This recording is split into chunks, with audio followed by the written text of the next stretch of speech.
folks, I'm Tom Vassell. Welcome to Week in Review.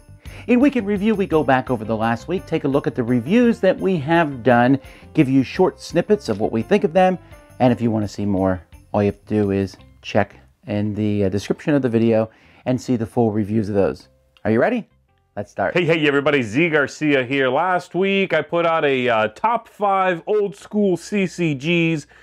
So a video just talking about some old, kind of dead, phased out CCGs that I still very much enjoy and that I find are unique, so go check that out. And then I reviewed 4 games. I reviewed Blind Chicken Extreme Blind Chickens. It's a trick-taking game with very little control, very little artwork, very little of basically everything, very little scoring also.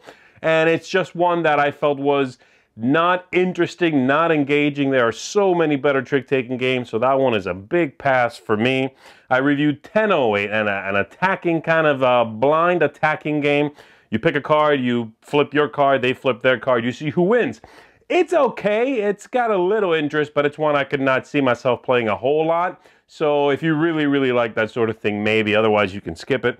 And then I reviewed Niu, an abstract 2-player game that is, on the production quality side, not great, but the gameplay and the originality in the game is pretty interesting. It does not feel like a lot of abstract games out there, so I would recommend that one.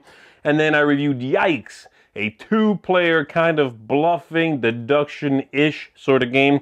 Very light, very simple one. You can play with kids, and in it you are trying to suss out which secret character your opponent is. That one, again, is okay. But like Niu, I wasn't entirely convinced. There's aspects there I liked, and there's a lot of things I thought were ultimately forgettable or not really as good as they could have been. So that was it for me. Not a lot of great games for me last week, but that's what I reviewed. So go check those out, and I'll see you next time. Hey folks, welcome back to another Week in Review. Took care of 5 videos for you this week. The first one was Throat Punch Lunch. Another episode in that, The Storm Rages is what it's called. And really that's just because, you know, things have been very hectic in my life of late for a number of different reasons. Not complaining, just letting you know that's what the title is all about, so don't try to read too much into that.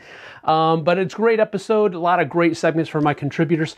Go check that one out. I also did a new studio walkthrough video that so far has been getting a lot of pretty good views, but if you haven't checked it out, you probably should. It's really just kind of a behind-the-scenes look at the new studio that we've moved into. Then I also did a review for First Class, All Aboard the Orient Express.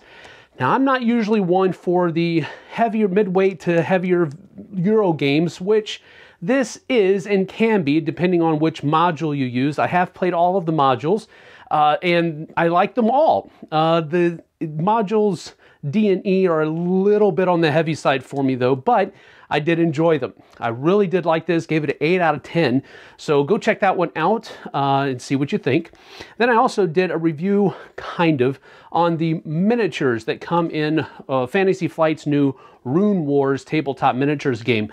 And so I wasn't too impressed. Go ahead and check out the video, and that'll give you my explanation as to why I wasn't impressed. But I'll be doing another review of the actual game itself in one of the next coming weeks, so be on the lookout for that. Then I also did a top 10 simultaneous action selection games. So simultaneous action selection is where everybody has to pretty much choose what action they're going to do all at the same time in a game, and I really like that. It produces a lot of natural tension to a game, and so these are the top 10 games from my perspective in that mechanism. So those are the videos for me this week. We'll see you guys on the flip side. Okay, so first of all, for me, we have Muno, which is if someone took Uno and said, how can we make it more complicated, and just a real pain in the neck. So this one is just no. Baker's Speed is a game that's based on the Sherlock Holmes thing where you roll dice and then play a card that matches the dice that were played. Meh. Really, unfortunately, I just wasn't interested in this one at all. Speed games are okay sometimes, but this one just did not really do it for me. Chicken Wings. This one's okay. Kind of throwing sticky chickens at the wall. Kids are going to like it, of course. It's like pin the tail on a donkey, except you are putting a chicken on a spoon and hurling it at the wall. That tells you if you want the game or not. Biotics, this one really surprised me with how much I enjoyed it, where you're putting different amoebas, different disease tokens or whatever, whatever they are, the little pieces in your own Petri dish or someone else's Petri dish, and when there's enough, they explode and cause different chain reactions. It's kind of like a little bit of a take that game, but it flows so smoothly, and I liked it. Crosstalk, this is a great little word play deduction game like code names, but it's fairly more complex than that. I really enjoy it. Certainly is not for everyone, because there's a lot of different, thinking this word is opposite this word. You're only giving a few one-word clues, but there's a lot of game in this box. Hide and Seek, this is a game for kids in which you're going to be spinning spinners and looking at the little pictures and trying to find them as fast as they can, kind of like a Where's Waldo style game. Flatline, this is a fun speed dice game in which you are trying to save as many patients as you can. Players are rolling dice, putting those dice all over the board simultaneously, trying to work together to get them in the right spots and fend off as many crises